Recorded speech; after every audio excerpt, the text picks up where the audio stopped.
Assalamualaikum warahmatullahi wabarakatuh. Setelah kita bahas tentang alat bukti yang ada di peradilan Islam,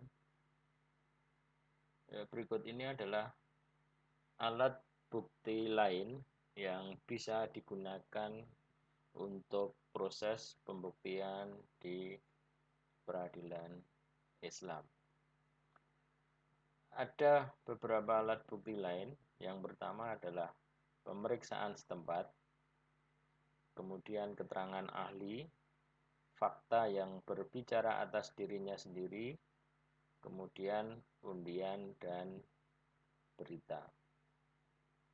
Pemeriksaan setempat adalah pemeriksaan yang diperlukan terhadap perkara-perkara yang membutuhkan kejelasan dari hakim dalam rangka mencari kebenaran isi gugatan penggugat. Nah, pemeriksaan setempat ini boleh dilakukan di sidang tempat atas permintaan dari para pihak, jadi bisa penggugat, tergugat, atau atas permintaan hakim, di mana hasil dari pemeriksaan nanti akan dicatat oleh petugas pencatat. Nah, pemeriksaan tempat ini persidangan yang dilakukan di tempat di mana benda atau barang yang menjadi objek perkara. Ini namanya pemeriksaan setempat. Jadi nanti sidangnya tidak di pengadilan, tetapi di mana objek atau barang yang akan diperiksa itu berada. Kemudian keterangan ahli. Keterangan ahli adalah keterangan dari setiap orang yang mempunyai keahlian tertentu yang diminta oleh hakim atau para pihak yang berperkara dan disampaikan ahli di depan persidangan. Jadi harus disampaikan di depan persidangan. Boleh keterangan ahli itu atas permintaan dari para pihak yang berperkara atau juga dari hakim yang memeriksa. Kemudian ada fakta yang berbicara atas dirinya sendiri. Nah, ini ada contoh kasus di mana Khalifah Umar bin Khattab dan sahabat-sahabat lainnya itu menjatuhkan putusan rajam terhadap seorang wanita yang secara nyata diketahui hamil, sementara si wanita hamil tersebut tidak bersuami dan bukan pula seorang budak perempuan yang bertuan. Nah, inilah yang disebut dengan fakta yang berbicara terhadap dirinya sendiri atau res ipsa loquitur. Kemudian, kaitannya dengan pembuktian melalui fakta yang berbicara atas diri sendiri dengan tidak disertai sumpah dalam hal perkara wasiat anak di bawah umur atau orang gila, kemudian gugatan yang mendakwa sesuatu tanpa bukti, dan juga gugatan yang tidak masuk akal.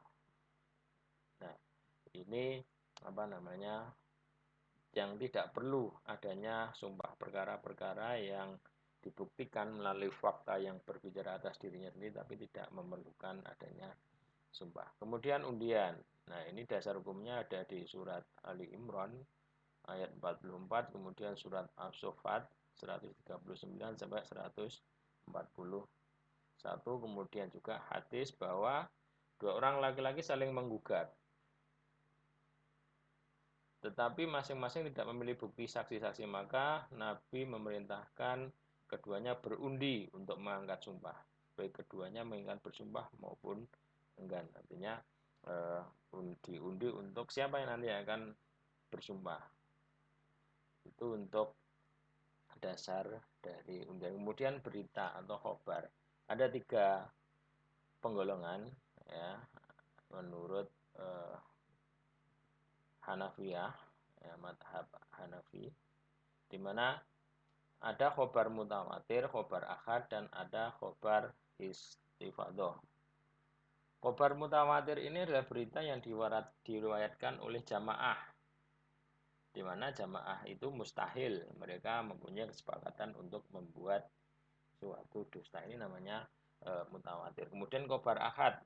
Khobar ahad ini di apa namanya, khobar perseorangan, orang perorangan.